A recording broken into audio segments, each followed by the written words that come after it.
Senhor Presidente da República, Senhor Presidente da Assembleia da República, Senhor Primeiro-Ministro, Senhores Membros do Governo, autoridades civis e militares, antigos Presidentes da República e da Assembleia da República, Senhoras Deputadas, Senhores Deputados, Senhores Convidados. Mais uma vez enchemos esta casa de cravos. Mais uma vez aqui estamos, ao início da manhã, com cravos dispersos pela instituição e a recordar Celeste Queiro. É um bom dia para isso. É um bom dia para isso, não só pelos cravos, não só por aquilo que mostramos às pessoas que estamos em festa, no momento em que eles não estão em festa, nem podem estar em festa, porque a sua vida não lhes permite estar em festa. É sempre importante recordar isto. Esta mulher que foi aqui hoje recordada por todos, esta mulher que distribuiu cravos, esta mulher que pôs os cravos nas armas e na loja, morreu abandonada na urgência de um hospital à espera de ser atendida em Portugal. Antes de celebrarmos, devíamos ter a vergonha de pensar o país que construímos nestes últimos anos. Antes de celebrarmos o que é vazio, o que não interessa a ninguém, devíamos recordar olhos nos olhos aquela mulher e perceber que depois de tanto cravo, depois de tanta festa, morre sozinha numa urgência que não lhe deu resposta, num país que não lhe deu resposta. A Celeste é bem o exemplo das Celestes todas do país inteiro, que enquanto nós aqui estamos mais uma vez a celebrar, a dizer viva e a levantar os braços, morrem nas urgências ou têm filhos nas ambulâncias, morrem nas urgências ou têm filhos à porta de casa, morrem nas urgências ou chegam a um posto dos Correios e veem tudo a sacar subsídios, menos eles e os seus filhos. Por isso não me venham com cravos, não me venham com cravos, venham-me com soluções para Portugal.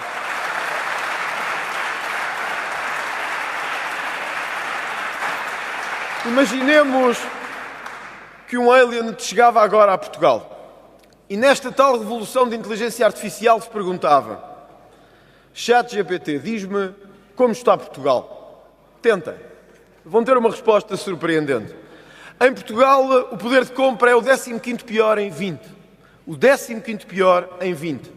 A carga fiscal atingiu o ano passado o valor recorde de 38% do PIB. E tem o 9º salário mais baixo da Europa. Isto seria o que vos diria a inteligência artificial se agora mesmo perguntassem: diga-me como está a economia portuguesa. E por isso eu pergunto, se a inteligência artificial nos diz rapidamente que estamos na pobreza, como é que a inteligência do Primeiro-Ministro ainda não percebeu isso neste país?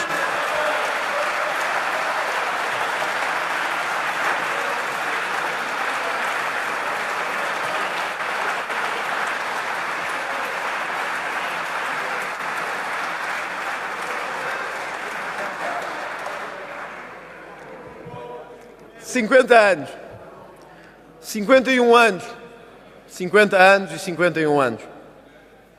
51 anos de muita mudança neste país, ora boa, ora má. Mas há uma que todos vimos nos últimos anos.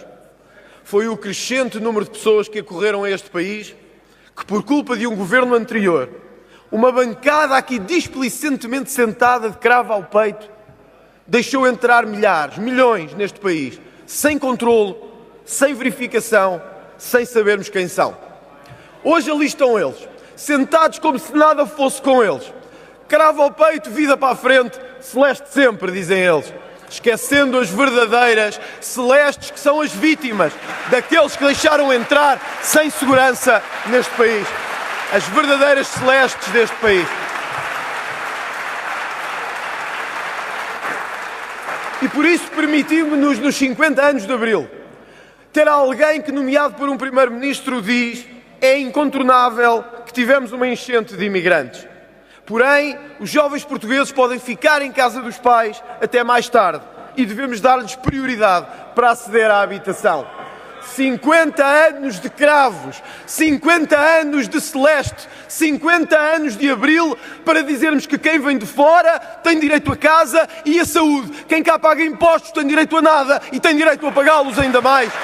É este o Abril, o Abril destes escravos que aqui estão.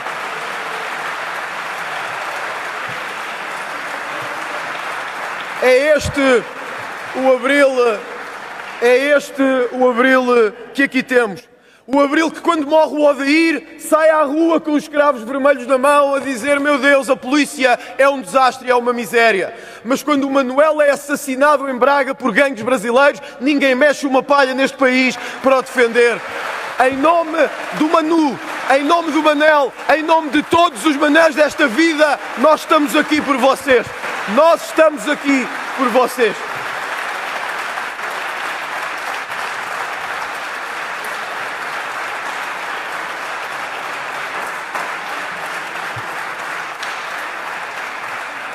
...50 anos de Abril, 51 anos, falam das mulheres, do voto, e criaram nos últimos anos o país mais inseguro para as mulheres possível.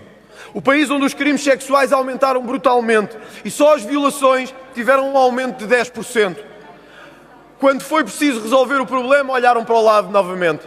Porque, na verdade, não fôssemos nós ser acusados de ser extremistas ou racistas ou xenófobos se as mulheres começaram a ser assediadas em grupos espalhados por todas as cidades do país. Se as mulheres em número foram mais violadas do que foram noutros anos e se os crimes contra crianças aumentaram brutalmente. Quem quer saber disto? Se é tão bom pôr cravos vermelhos e dizer que foi tudo bem? Não. Nós não aceitamos que outros venham para aqui objetificar as nossas mulheres, dizer-lhes que elas têm que se vestir ou como é que elas não têm que se vestir, tirar-lhes os direitos, como os senhores quiseram tirar-lhes esses direitos nos últimos anos.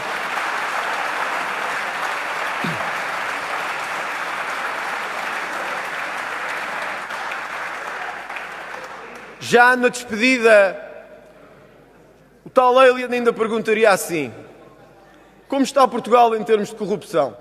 E aí quase cairia de desgraça. Mas ficaria para um dado que não devemos esquecer: que do governo que prometeu combater a corrupção, caímos 9 posições e estamos agora em 43º no índice da percepção da corrupção em 2025. Tornámos-nos um país em que os portugueses sabem e sentem que têm uma classe política corrupta ou corrompida, capaz de vender os seus interesses de decisão do país por interesses que são de terceiros. E era isto que Abril deveria ter resolvido. Porque se é verdade, como dizia o deputado António Filipe, que foram anos e anos de corrupção, o que dizer dos 50 que lhes seguiram?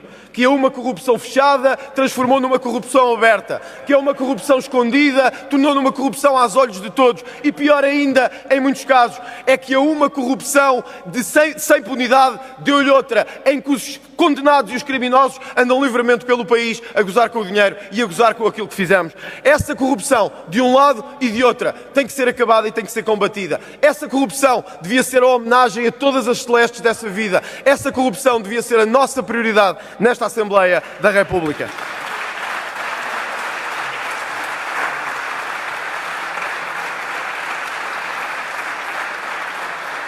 Senhor Presidente, senhores deputados, quisemos um país que desse casa para todos, que fosse a casa de todos.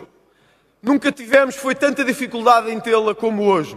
E o tal país que quis ser a casa de todos, esqueceu-a dos seus próprios e dos seus filhos. Esqueceu-a dos nossos filhos que conseguiram pagá-la para ter hoje uma casa melhor. A habitação aumentou 135,2%.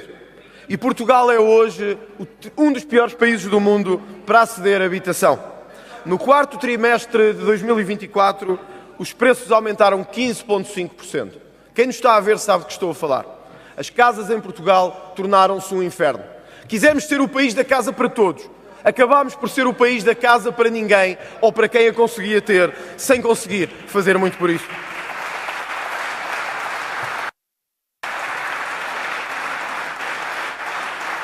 Quisemos dar prioridade aos que vinham de fora, e não somos capazes de ajudar os que toda a vida pagaram para ter uma casa. Quisemos dar creche a todos, mas há 20 mil sem terem acesso à creche ou sem conseguirem lá ter os seus filhos. Este partido quis dar prioridade a quem trabalhava por uma vez na vida e dizer que os filhos de quem trabalha deveriam ter prioridade no acesso à creche. Mas, afinal de contas, este país estava feito para os coitadinhos habituais. Afinal de contas, este país estava feito para aqueles que, ano após ano, nada faziam e queriam ter sempre prioridade em tudo. Nós tivemos a coragem de fazer esse corte. O corte de, pela primeira vez na vida, esquecer o país das minorias coitadinhas, o país dos coitadinhos do sistema e dar um país para quem trabalha, para quem investe, para quem trabalhou, um país para quem paga este país.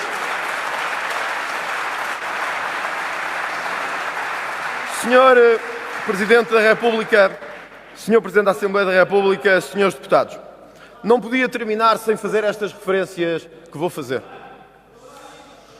Num país que disse aos seus imigrantes que deixariam de ter Serviço Nacional de Saúde, aos nossos imigrantes lá fora, às nossas comunidades, àqueles que tiveram que pagar tanto e saíram daqui de sonhos perdidos e coração desfeito.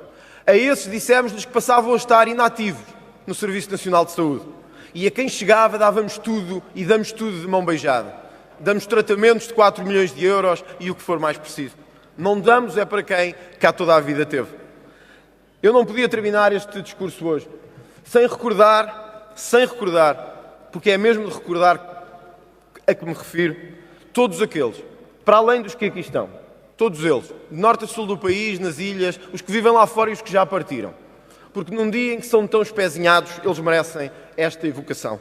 A todos os antigos combatentes da nossa pátria, a todos eles, uma sentida homenagem neste 25 de abril.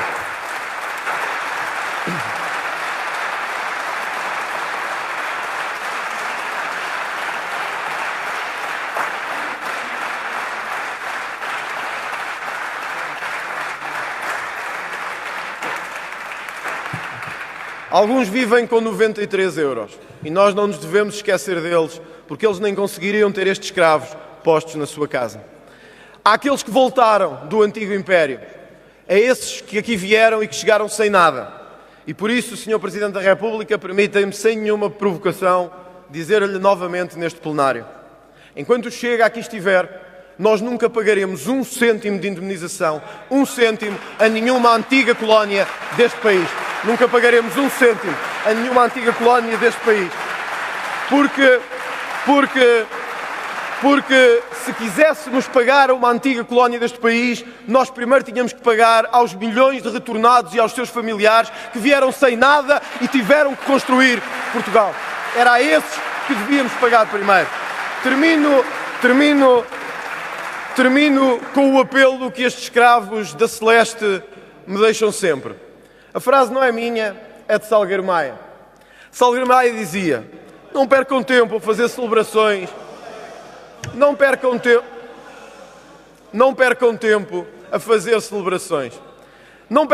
a fazer celebrações do 25 de Abril. Salgueiro Maia dizia assim, e dizia cara a cara como eu gosto de fazer: meus caros, o 25 de Abril não se celebra, o 25 de Abril cumpre-se, nós vamos cumpri-lo.